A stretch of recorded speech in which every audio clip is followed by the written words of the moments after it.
Assalamualaikum dan salam sejahtera. Saya Amy melaporkan untuk Mingguan Aman.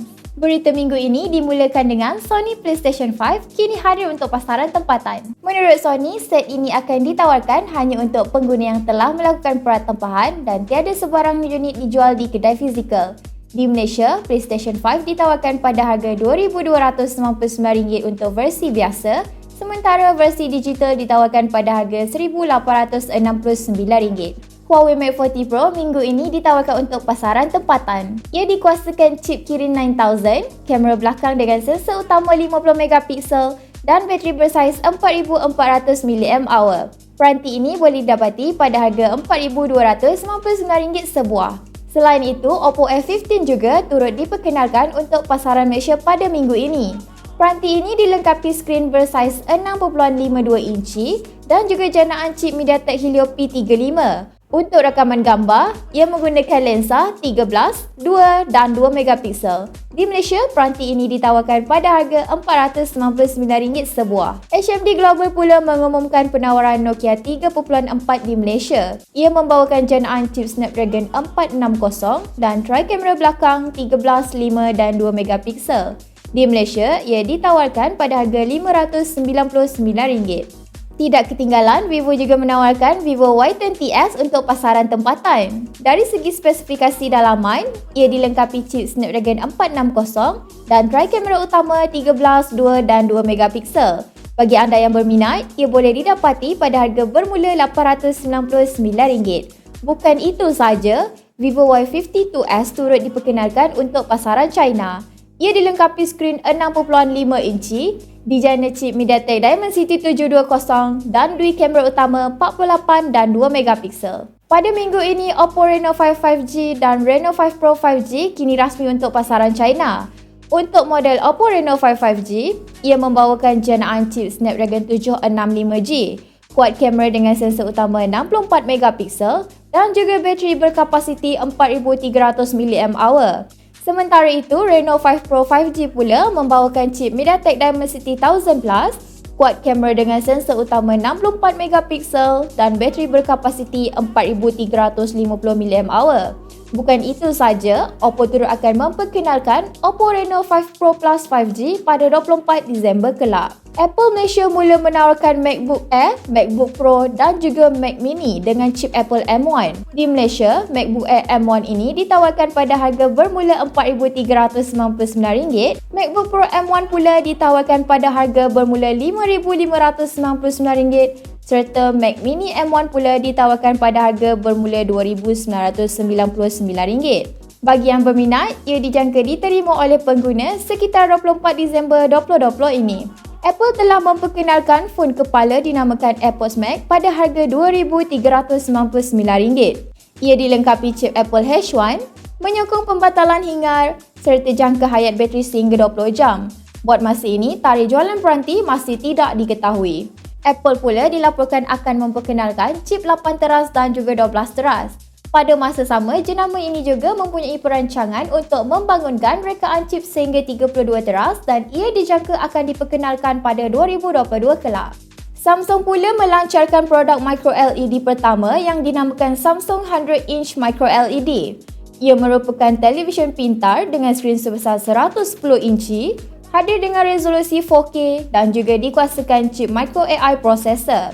Bagi yang berminat, pratempah akan dibuka untuk peringkat global bermula 2021 kelak. Beralih ke arena teknologi komputer riba, HP Malaysia menampilkan komputer riba gaming terbaru yang dinamakan HP Omen 15. Ia membawakan skrin bersaiz 15.6 inci dengan kadar segar semula 300Hz, pilihan chip Intel Core siri H generasi ke-10 dan juga pilihan kad grafik Nvidia GeForce GTX 1650, GTX 1660 Ti, RTX 2060 dan juga RTX 2070. Di Malaysia, ia ditawarkan pada harga bermula RM4,439.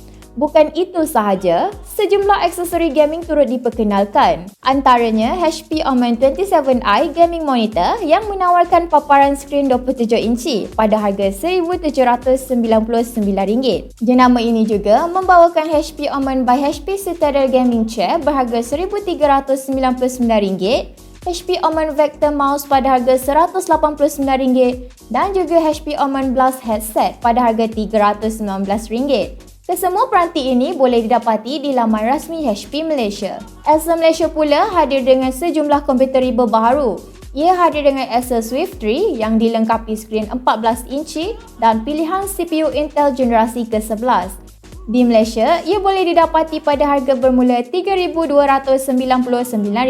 Selain itu, Acer Swift 5 turut diperkenalkan dengan pengiktirafan Intel Evo. Ia membawakan spesifikasi seperti skrin 14 inci, chip Intel Core i5 dan i7 generasi ke-11 dan juga rekaan yang lebih ringan.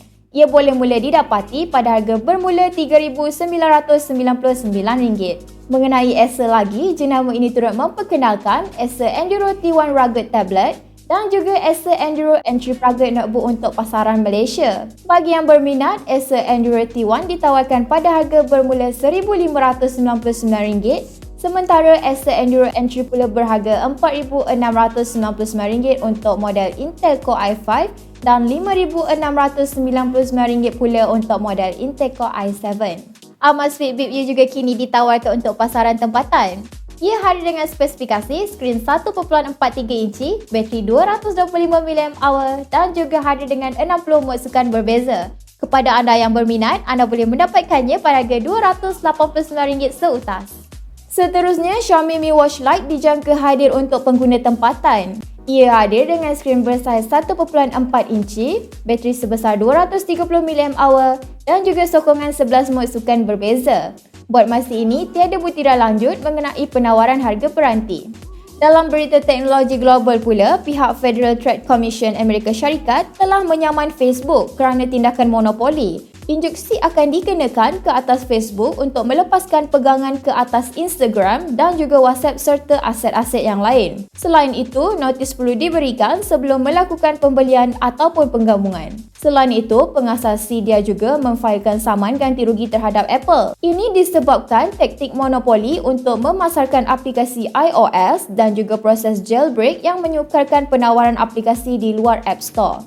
Minggu ini juga Apple bekerjasama dengan Cloudflare hadir dengan protokol baru dinamakan sebagai Oblivious DNS over HTTPS ataupun ODOH.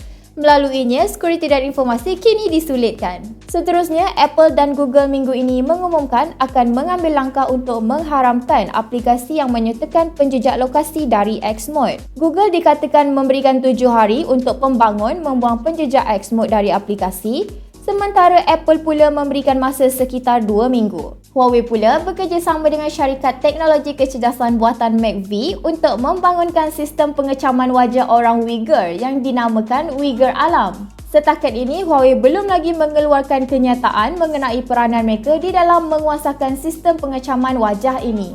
Pada minggu ini juga, Mahkamah China mendapati 20 juta peranti Gionee yang disertakan dengan perisian hasad secara sengaja antara Disember 2018 sehingga Oktober 2019 yang lepas. Ia disertakan melalui aplikasi Story Lock Screen. LG mengumumkan kerjasama dengan Asa Abloy untuk membangunkan pintu gelansar yang menggunakan skrin OLED lusinar. Tapi buat masa ini, tiada butiran lanjut berkenaan penawaran untuk pintu berkenaan.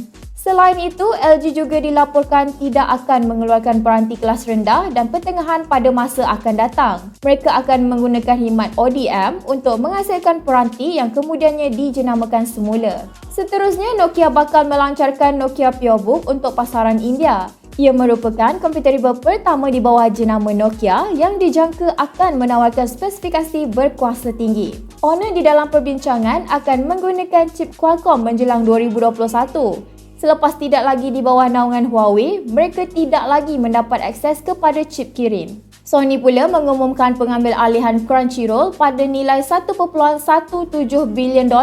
Melaluinya, Sony memperkukuhkan kedudukan mereka dalam arena penstriman anime dan juga manga. Selain itu, Sony menghentikan integrasi konsol permainan PlayStation 4 pada Facebook. Dengan ini, ia tidak lagi membolehkan pengguna mencari rakan-rakan menggunakan akaun Facebook selain tidak membenarkan muat naik gambar dan juga terus dari konsol ke Facebook. Seterusnya, pelayar website Kick menawarkan sejumlah ciri menarik. Antaranya adalah carian universal, sokongan penghalang pengiklanan dan penjejak, dan juga sokongan menjedakan sesuatu tab sekiranya tidak digunakan.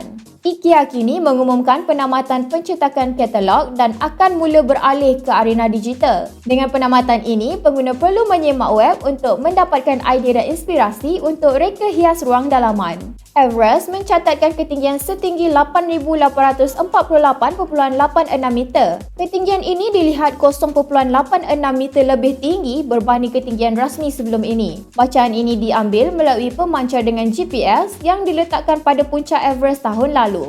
Seterusnya, kapal angkasa SpaceX Starship meletup ketika melakukan ujian pendaratan semula setelah terbang pada ketinggian 12,000 meter. Walau bagaimanapun, ia hanyalah versi prototipe yang diberi nama SN8 selain dilengkapi 3 enjin Raptor sahaja. Kapal angkasa sebenar kelak akan dilengkapi 6 Raptor. Robot angkasa selepas Hayabusa 1 dilancarkan untuk misi mengambil sampel dari asteroid Ryugu pada tahun 2014. Misi untuk mengumpul sampel telah tamat selepas robot ini berjaya memulangkan sampel yang dikutip kembali ke bumi. Misi seterusnya akan diteruskan sehingga 2031. Dalam arena aplikasi dan perisian pula, Adobe hadir dengan kemas kini untuk Adobe Flash Player dan juga Adobe Air versi 32. Ini adalah versi terakhir sebelum ia ditamatkan pada 31 Disember kelak, selain meminta pengguna untuknya pasang Flash Player untuk keselamatan dan security. RAR Lab telah memperkenalkan WinRAR 6.0 dalam variasi 32-bit dan 64-bit untuk Windows dan juga RAR 6.0 untuk Linux dan macOS. Ia membawakan ciri Move to Recycle Bin yang meletakkan fail archive yang dimampatkan ke dalam Recycle Bin dan tidak memadamkannya secara terus. Stadia pula sudah mula mengaktifkan ciri penstreaman terus ke YouTube. Bukan itu saja, ia turut mula menawarkan permainan Cyberpunk 2077 kepada umum. Seterusnya, YouTube dilihat hadir dengan sokongan HDR untuk penstreaman langsung. Dengan ini, ia menawarkan kualiti penstreaman video yang lebih baik. Disney akan menawarkan perkhidmatan penstreaman Star bermula 23 Februari 2021. Ia merupakan perkhidmatan Hulu yang diperkenalkan untuk peringkat global yang mana menawarkan kandungan dari ABC, FX, Freeform, Searchlight dan juga 20th Century Studios. Bercakap mengenai Disney lagi, Astro akan menamatkan saluran Disney di Kids Pack bermula 1 Januari 2021. Hal ini menandakan Disney Plus bakal tiba untuk pasaran tempatan.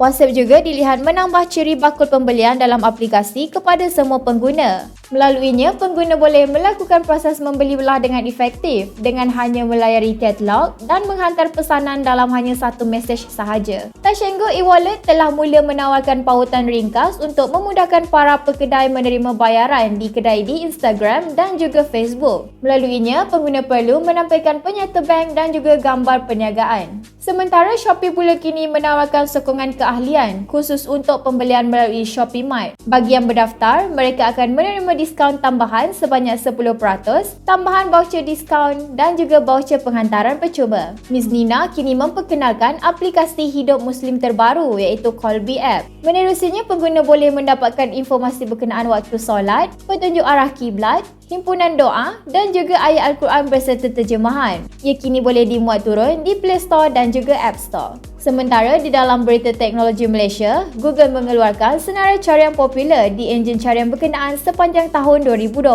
Gadget dengan carian tertinggi diteraji oleh Realme iaitu Realme X3, Realme 6, Realme Buds Air, iPhone 12 dan juga Realme 7 Pro.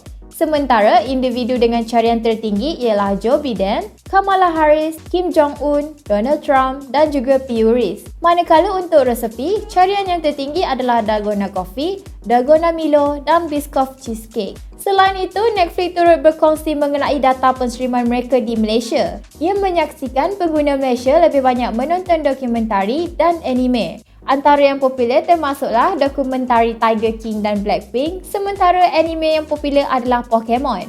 Tidak ketinggalan, CFM iaitu Forum Pengguna Komunikasi dan Multimedia Malaysia berkongsi data mengenai aduan pengguna. Aduan tertinggi adalah perkhidmatan selular mudah alih U-Mobile dan Wibi. Manakala jalur lebar pula adalah Telekom Malaysia dan Time. Twitter dilihat berkongsi senarai perkara yang berlaku sepanjang 2020. Ia termasuk kata tagar yang paling popular di Malaysia iaitu COVID-19, duduk rumah, kita jaga kita dan juga 7 hari mencintai Iko. Manakala untuk selebriti yang paling banyak disebut pula adalah Nilofa, TVJ, Muse Supasik dan juga Yuna Zarai. TikTok telah berkongsi senarai paling sohor kini di Malaysia sepanjang 2020. Untuk senarai akaun dengan jumlah tertinggi adalah Roshan Wan, Upin Ipin dan Jeffrey Yuman. Sementara selebriti paling popular adalah Baby Shima, Alif Irfan dan juga Alvin Chong. Manakala lagu paling popular pula adalah The Banjo Beat, Like Siren Beat dan Kasih Slow. YouTube juga turut mengeluarkan senarai pencipta kandungan paling popular di Malaysia sepanjang tahun 2020 ini. Ia diterajui oleh Isa Isap, Just No Limit, Sugo Pavitra, Abid Liu dan juga Alif Irfan. Esport Business Network kini telah melancarkan Esport City pertama di Quill City Mall Kuala Lumpur. Ia memuatkan seramai 1,000 hadirin serta dilengkapi sokongan siaran langsung untuk pelbagai acara isukan. Akhir sekali, Kerajaan Malaysia menyasarkan 70% rakyat Malaysia akan menerima vaksin COVID-19 menjelang 2021. Setakat ini, Malaysia telah menandatangani perjanjian dengan COVAX dan Pfizer untuk membekalkan 30% keperluan vaksin COVID-19 negara. Sekian saja rangkuman menarik yang berlaku dalam dan luar negara sepanjang minggu ini. Saya Amy melaporkan untuk Mingguan Aman.